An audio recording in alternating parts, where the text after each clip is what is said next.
नमस्कार, एक बार फिर से आप सभी का स्वागत है। दोस्तों आज की इस वीडियो में हम हिंदी का पेपर सॉल्व करेंगे। यह पेपर दोस्तों 28 नवंबर का है।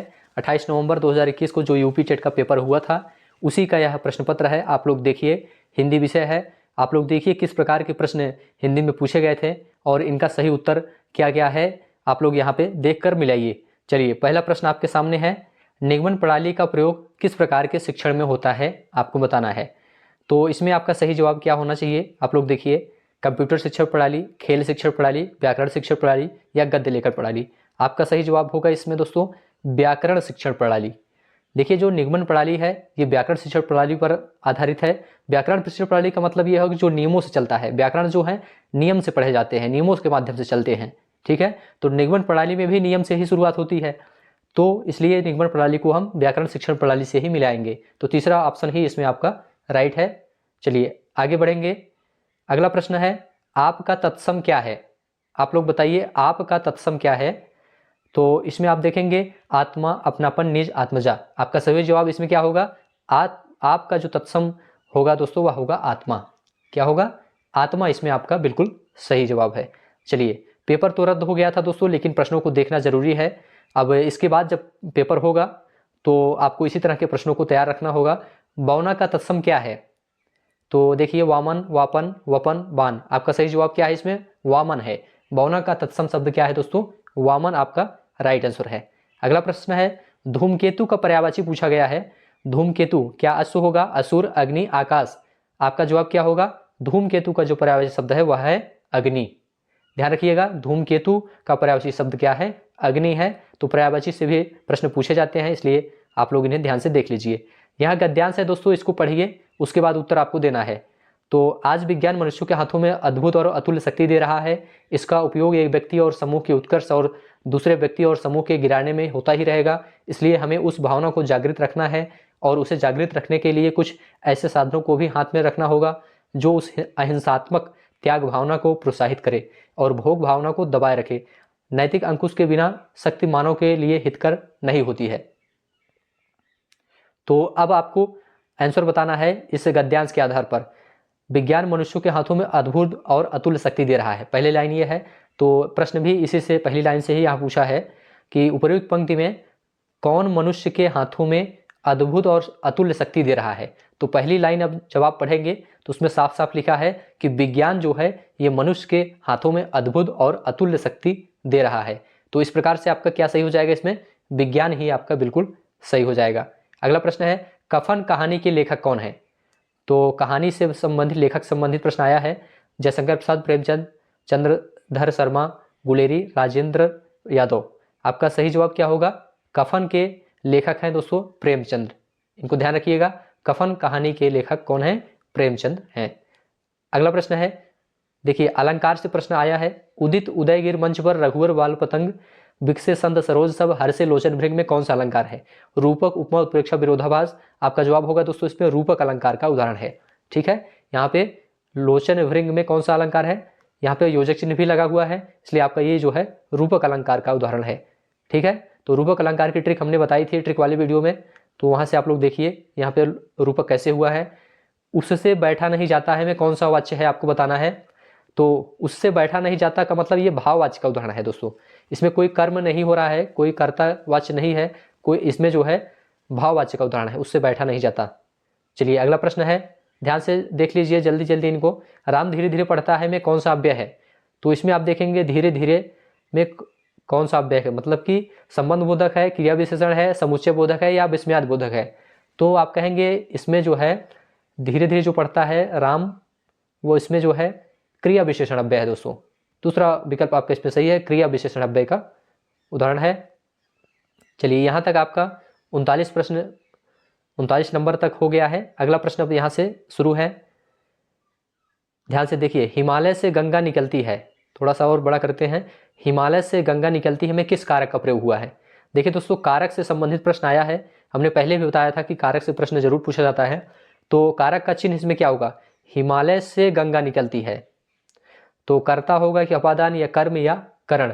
तो यहाँ आपका जवाब क्या होना चाहिए, आपका जवाब होना चाहिए अपादान कारक है। अपादान में दोस्तों बताया गया है कि अलग होने का अर्थ जिसमें हो, जहाँ से हिमालय से गंगा अलग हो रही, निकलने का मतलब यहाँ अलग हो रही है, जहाँ पर अलग होने का भाव प्रकट हो वहाँ पे अपादान कारक होता है। तो कर्ता ने कर्म को करण से के द्वारा संप्रदान को के लिए अपादान से अलग होने के अर्थ में, याद है ना आप लोगों को, तो अपादान कारक आपका इसमें बिल्कुल सही है। अगला प्रश्न है, वह खेल रहा है में किस प्रकार की क्रिया है, कृदंत, अकर्मक, सकर्मक। तो खेलना ये जो है सकर्मक क्रिया का उदाहरण है।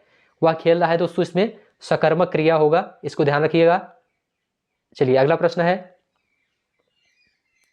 चमचमात चंचल नयन बिच घूंघट पर झीन मानव सुर सरिता विमल जल उदात युग मीन। यहाँ पे देखिए दोस्तों, यहाँ पे बताया गया था ट्रिक, आपको याद होगा, मनु मानव जनु जानो ये सब आ जाएंगे तो उत्प्रेक्षा अलंकार होता है। तो यहाँ पे आप क्या लगाएंगे, उत्प्रेक्षा अलंकार लगाएंगे, यही आपका सही भी है। ठीक है, तो ये उत्प्रेक्षा अलंकार का उदाहरण है। ट्रिक वाला वीडियो में आप लोग ये पढ़े हैं। सूरज का सातवां घोड़ा गुनाहों का देवता किसकी रचनाएं हैं, तो ये जो है दोस्तों गुनाहों का देवता ये जो है धर्मवीर भारती ने इसे लिखा है, धर्मवीर भारती की रचनाएं हैं। ठीक है, तो इसमें आपका चौथा ऑप्शन सही है, धर्मवीर भारती।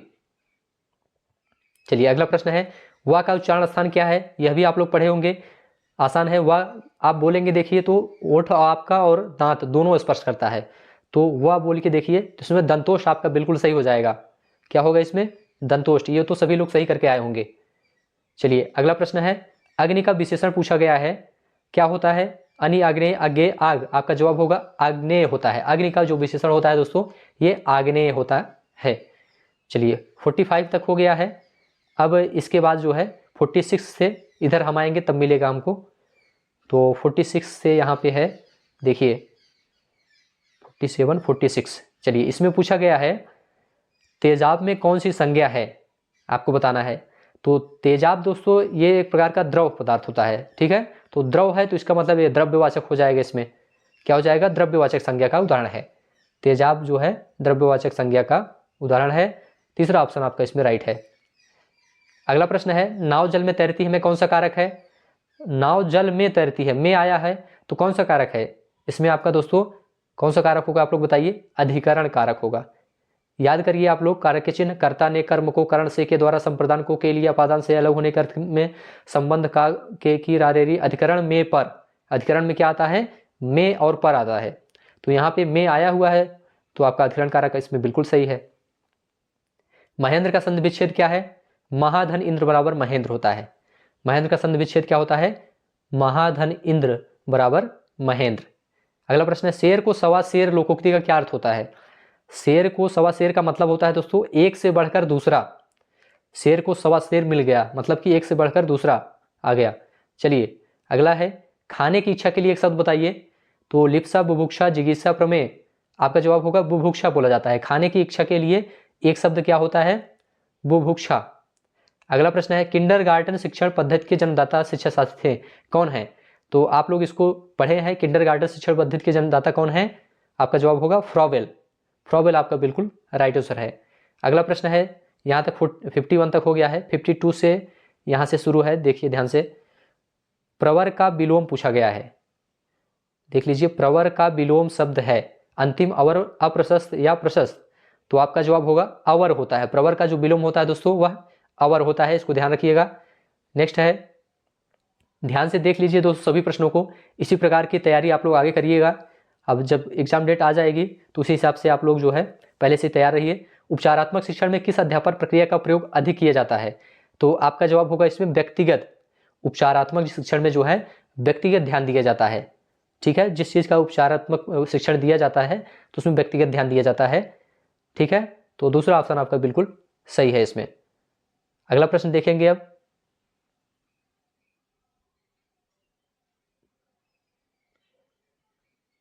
सूखी पिया को जो मैं न देखूं तो कैसे काटूं अधेरी रतिया, किस काव्य की पंक्तियां हैं। तो ये जो है अमीर खुसरो की पंक्तियां हैं। इसे जो है दोस्तों किसने लिखा है, अमीर खुसरो ने लिखा है, इसको ध्यान रखिएगा, ये अमीर खुसरो से संबंधित है। जूठन आत्मकथा के लेखक हैं ओम प्रकाश वाल्मीकि। सही जवाब क्या है, ओम प्रकाश वाल्मीकि हैं।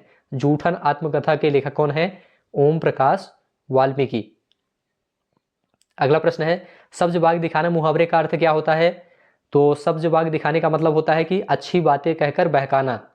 ठीक है, क्या होता है? अच्छी बातें कहकर बहकाने का मतलब होता है सब्ज बाग दिखाना।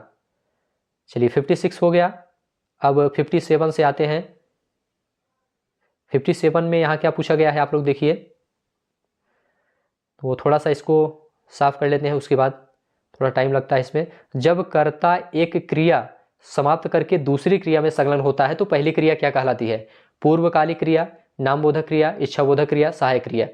आपका जवाब क्या होगा इसमें? आपका जवाब होगा उसे हम पूर्वकालिक क्रिया कहते हैं। जब कर्ता एक क्रिया समाप्त करके दूसरी क्रिया में संलग्न होता है तो पहली क्रिया क्या कहलाती है दोस्तों? पूर्वकालिक क्रिया कहलाती है। पूर्वकालिक आपका बिल्कुल सही हो जाएगा।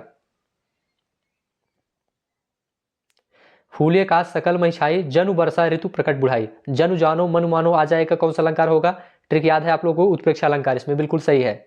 कौन सा हो जाएगा दोस्तों? यह उत्प्रेक्षा अलंकार का उदाहरण है। चलिए अगला प्रश्न है, घर पहाड़ और नदी किस संज्ञा भेद के अंतर्गत आएगा? देखिए दोस्तों, घर में भी कई प्रकार के घर होते हैं, नाम अलग अलग होते हैं। पहाड़ों में भी कई प्रकार के पहाड़ होते हैं, सबके नाम अलग अलग हैं। नदी में भी कई नाम होते हैं, जैसे कि यमुना, गंगा, ये सब जो है नदियों के नाम हैं। तो कहने का मतलब ये जो है एक जातिवाचक संज्ञा के अंतर्गत आ जाएगा। कोई इनका व्यक्ति विशेष नाम नहीं बताया जा रहा है, तो यहाँ पे आपका जातिवाचक संज्ञा बिल्कुल सही रहेगा। क्या होगा? जातिवाचक संज्ञा।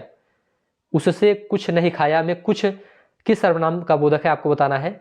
कुछ नहीं खाया का मतलब कुछ आपको यहाँ पे निश्चित नहीं बता रहा है, ये अनिश्चय को सूचित कर रहा है। तो यहाँ पे अनिश्चयवाचक सर्वनाम हो जाएगा। क्या हो जाएगा? अनिश्चयवाचक सर्वनाम। इस तरह से पूरा 30 प्रश्न हिंदी का दोस्तों कंप्लीट हो गया। और आप लोग बताइए इसमें से आप लोग ने कितना सही करके आप लोग आए थे। वैसे तो पेपर रद्द हो गया था, तो ठीक है, निराश नहीं होना है आपको। पेपर रद्द हुआ है तो फिर से पेपर होगा। आप लोग फिर से तैयारी अच्छे से करते रहिए, उसमें आप लोग बिल्कुल भी निराश मत होइए। पेपर की डेट जैसे ही आएगी आपको उसके पहले ही आपको बिल्कुल तैयार रहना है। ठीक है, जैसे ही डेट आएगी हम आपको सूचित करेंगे। वीडियो को यहीं समाप्त करते हैं दोस्तों, हम आपको अपने नेक्स्ट वीडियो में मिलेंगे। वीडियो अच्छा लगा हो चैनल को सब्सक्राइब करिए और कमेंट में बताइए। वीडियो देखने के लिए आप सभी का धन्यवाद।